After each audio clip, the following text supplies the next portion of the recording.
Un saludo, compañeros de ahí de Argentina. Creo que no hay mucho que yo pueda decir sobre una figura tan conocida como José Mujica. Tal vez podría mencionar brevemente lo que observo desde una mirada exterior. Por ejemplo, podemos ver que en el último medio siglo, si alguien sabía algo de Uruguay, en Estados Unidos, en Europa, en otras partes, era básicamente por la dictadura militar o, en el mejor de los casos, por Eduardo Galeano o Mario Benedetti.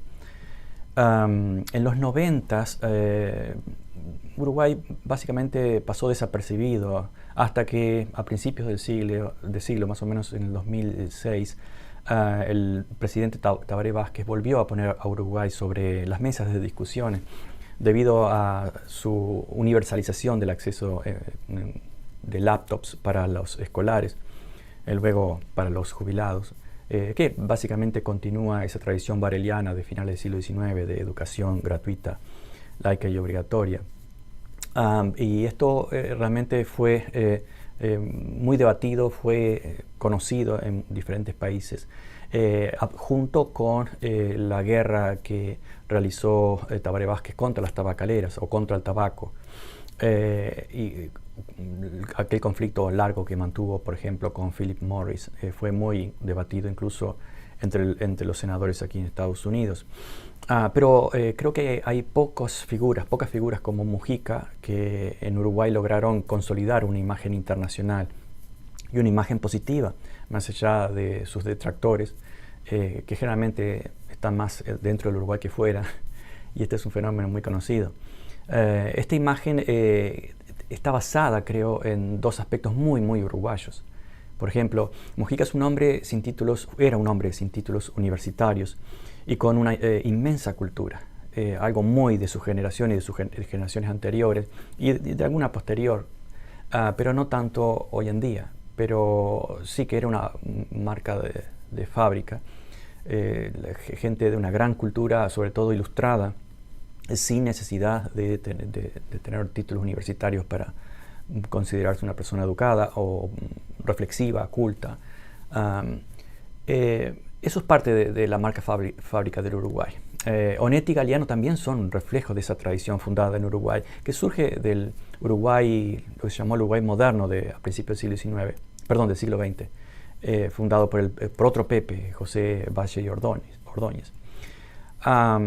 Entonces, en el exterior, Mujica siempre fue profundamente reconocido, básicamente, por vivir como pensaba.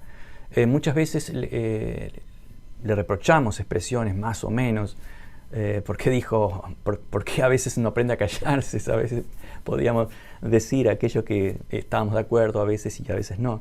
Eso es algo natural, porque ni él ni nosotros somos nada más que seres humanos. Pero no se podía esperar que Mujica fuese un pensador consistente como puede ser Chomsky, cuya claridad no da tregua o no daba tregua. Pero Mujica no era simplemente un pensador, sino un hombre práctico. Era un político que actuaba desde un lugar concreto, su partido político, su Uruguay. Entonces actuaba desde la política y pensaba más allá de la política partidaria. Eso fue una de sus grandes características. Y otra, entiendo que lo hizo muy conocido al Pepe, que es muy uruguaya, aunque naturalmente no es universal, y en el país ustedes van a encontrar, y todos encontramos siempre, contraejemplos. Por ejemplo, basta con recordar el presidente anterior, Luis Lacalle Pou, que no van con ese perfil de modestia republicana. Más allá de que camine por las calles 18 de julio o que ande en patinete, ese tipo de cosas, pero siempre desde una posición de clase alta. Como él mismo dijo, necesito mantener un estatus de vida. Y lo contrario hizo Mujica. Mujica donaba la mayor parte de su salario, el 90% de su salario, y como saben,